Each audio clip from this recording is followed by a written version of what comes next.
चंद्रपूर महानगरपालिका निवडणुकीसाठी भाजप नेते सुधीर मुनगंटीवार यांनी केले मतदान। मतदार यादीतील घोळ आणि शाई पुसल्याप्रकरणी व्यक्त केली नाराजी।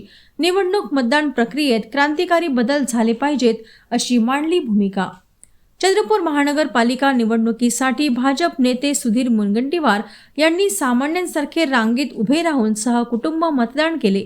शहरातील सरदार पटेल महाविद्यालयात त्यांनी आपला मताधिकार बजावला।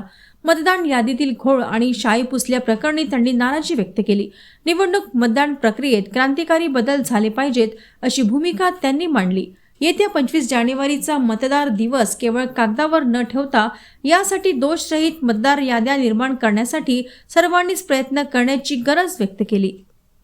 नाही, ही गोष्ट खरी आहे। मला व्यक्तिगत रीतीने वाटतं की आता निवडणुकीच्या संदर्भात काही क्रांतिकारी बदल केलेच पाहिजे।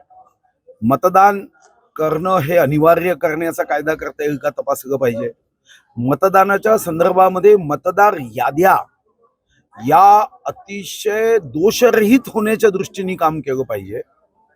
प्रत्येकाचे मोबाईल नंबर आहे, आधार कार्ड लिंक आहे, तर याचा उपयोग करून असणारा डेटाबेस करून त्यांना त्यांचं सेंटर त्यांचा नंबर पोहोचवता येईल का याचा विचार केला पाहिजे।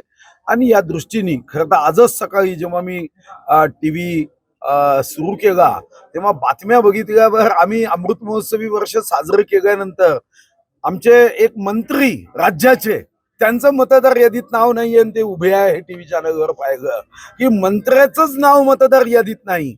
तर सामान्य लोकांच्या जीवनामध्ये त्यांचं कर्तव्य निभवण्यासाठी बिचारे लाईनीत उभे राहतात, हो 2-2 तास लाईनीत उभे राहतात। त्यांना सॅल्यूट केला पाहिजे अशा मतदारांना। काही त्यांना लाभ होणार नाहीये, फक्त देशाप्रती आणि या देशासाठी हजारो शहीदांनी प्राणाची आहुती दिली, त्यांच्या बलिदानाचं स्मरण करून ते मतदान केंद्रावर 2 तास उभे राहतात। तर आपल्याला प्रशासनाला या दृष्टीने बदल केला पाहिजे। आम्ही एक एक निवडणूक लोकसभा विधानसभेची घेतो तर राज्यामध्ये आयोगाचा खर्च 3,000 3,500 कोटी एकेका निवडणुकीला लागतो। मागच्या 24 मध्ये आमचा खर्च 5,500 कोटीचा निवडणूक आयोगाचा आहे, प्रशासनाचा आहे।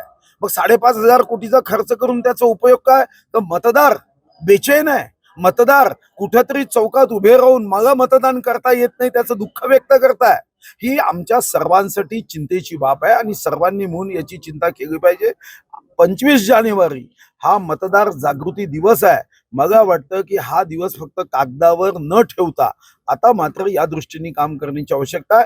आणि मीही स्वतःच्या मनाला हा निर्णय केला आहे की मी स्वतःही यामध्ये काय योगदान देता येईल यासाठी तरुणांना आवाहन करून आमच्या तरी मतदारसंघात आमची यादी ही दोषरहित करण्यासाठी मी स्वतः लक्ष देणार आहे।